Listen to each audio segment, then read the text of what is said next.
From the ashes I rose. The journey of Maria Latham. Chapter 1. Before the dawn. Every mighty oak was once an unseen seed, buried beneath the earth where no one could see the miracle beginning. Before anyone knew my name, before I became a mother, before I discovered the healing gifts hidden within God's creation, before I learned that broken hearts can still love with extraordinary strength, there was simply a little girl. A little girl who believed the world was supposed to be beautiful. I didn't know then that life would ask me to carry burdens that no child should ever have to carry.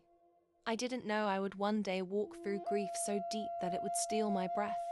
I didn't know I would face sickness, heartbreak, loss, poverty, and moments when everything I thought was certain would disappear.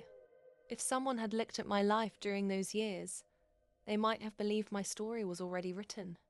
But they would have been wrong, because God writes stories differently than people do. Where people see endings, God sees beginnings.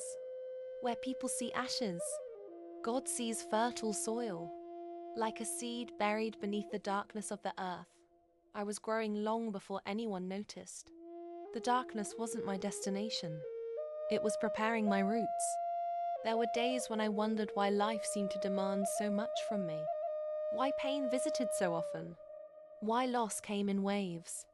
Why healing seemed to take so much longer than hurting?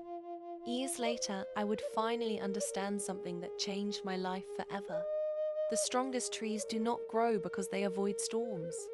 They grow because their roots learn to hold fast beneath them. My life would become a testimony, not because I escaped suffering, but because suffering never destroyed the love God planted inside me. As the years unfolded, I would become many things.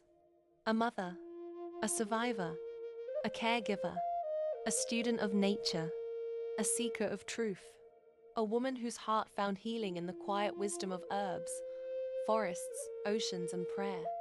But before any of those titles, I was simply Maria, a little girl carrying a spark of light that no darkness could ever completely extinguish.